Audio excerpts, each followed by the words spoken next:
comes to trying to diagnose when the Lions are going to be bringing pressure, what kind of distinguishes them, how they do it, as opposed to some other teams you might face? Yeah, they do a good job, I think, of sort of holding it and disguising it.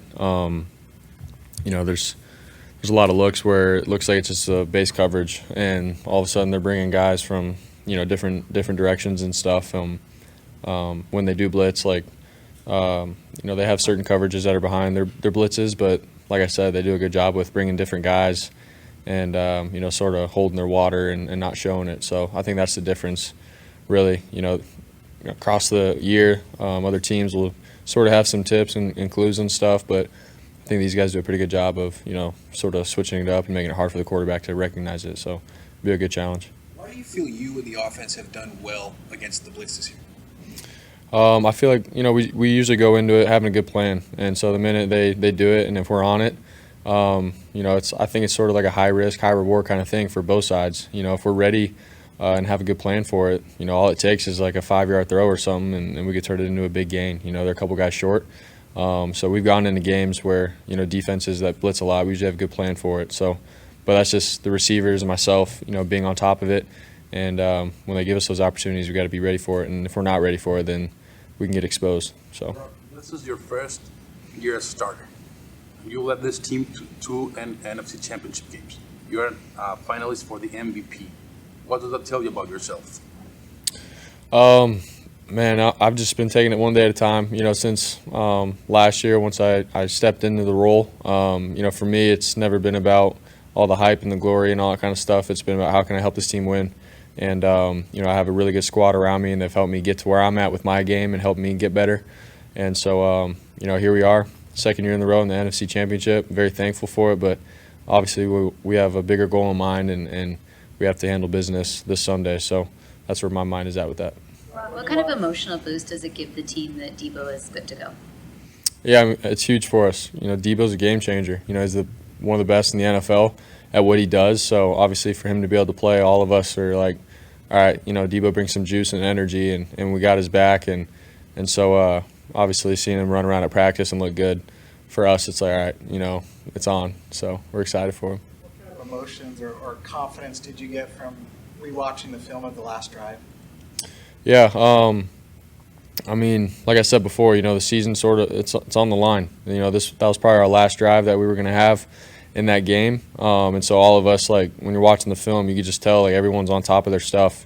Everyone's detailed in every move, from the O-line and their pass sets to the receivers running to their landmarks and getting to where they need to be, and then obviously making smart decisions and not forcing anything. So you could just tell there was a lot on the line, and I think we played our best ball in that moment. So it was encouraging watching for all of us, and just got to keep building and carry that into this game. Brock, how did you talked about on Wednesday, maybe not getting to the checkdowns the way you wanted to early in that game, and then in that last drive you did. What caused that kind of realization, or for you to actually execute that? Yeah, I feel like there's times in the game where it's like you're aggressive and you can think that there's a window there and make a play. Where in that moment it was okay. Obviously every decision is on the line here, so obviously just go through what the coaches have taught all the quarterbacks, and be smart. Not that you're going to be timid and conservative, but if the defense isn't running what we're looking for, then obviously take the check down. And I feel like during the game it was like sort of looking for a big play periodically. So definitely was playing with some conviction on that last drive, and I think it obviously went well if I had that same mindset. So something that I looked at in the film and learned from it, so it was good. About yourself on that last drive, or self-correcting in the game like that? I think just obviously in that moment, it's everyone makes it a big deal, like okay, this could be it. But for me, it was like, man, it's football. It's 11 on 11. I got dudes around me that are really good. They're going to do their job well. I got to do my job, and let's go execute, put a drive together. So keeping it simple in a sense is what I took away from it. What do the next 48 hours look like for you? The same as really this whole year, just in terms of going through my process on a Friday night, Saturday morning, come here for a walkthrough Saturday, and continue to study the plays and everything, but at the same time, keep it simple. All year I've had a process in how I handle my stuff and how I get ready for a game, and I try not to overcomplicate things, and so you know, other than that, you know, I'm gonna just go into this game just like I have all year. So I'm excited for it. You superstitious at all? Do you eat the same food every Friday or anything like that? I have a routine, but I wouldn't say I'm suspicious. So, yeah. Hearing you talk about like making those decisions in the moment, you could kind of say the same about the play calling and like what that is like. Do you ever talk with Coach about that, the similarities between him calling plays and making those decisions and, you know, trying to stay prepared, you know, use his preparation?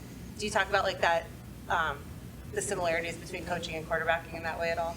Yeah. You know, I think throughout the week he does a really good job with just explaining why he's calling plays, what we're trying to attack, you know, sort of, you know, how we feel about plays. He always asks us like how we're feeling about it and if we're confident in running it. So he does a good job with that. And then honestly, when he asks me like what I'm thinking in certain situations and stuff, I tell him, and I tell him exactly what I was thinking in the game and moving forward, you know, how I'm feeling about stuff. So we're on the same page a lot of the times about a lot of things. And you know, for him, like he does a good job, like I said, with, you know, making sure that we're all comfortable with running what he's calling, all of us, not just the quarterbacks, but players in general. So we all want to play for him. He does a great job with staying on the same level as us and explaining what we're attacking and what we're trying to do. So he's done a good job with that. I think he's one of the best in the league at doing it, and we've seen it for a while. So. How much do you think your experience in college, playing 4 years and some big games on the road, and being asked to carry an offense, prepared you for coming into this and playing in games and circumstances like this?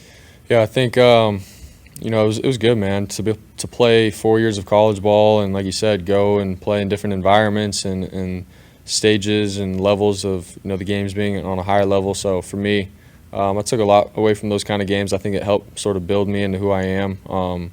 Just in terms of, you know, finding out what I do good and what I don't and how it can be better. So I definitely remember a lot of games where I feel like it was a high-stake game and how I performed. And so I can sort of go back to those experiences and remember, like, man, I should have done this better, or I remember I did do that well. So for this game, NFC Championship, you know, I want to keep it simple, not blowing it out of proportion in my mind or anything, but you know, at the same time, sort of have some juice because, like, man, this could be a once-in-a-lifetime opportunity. So, got to be excited about that more than anything, too.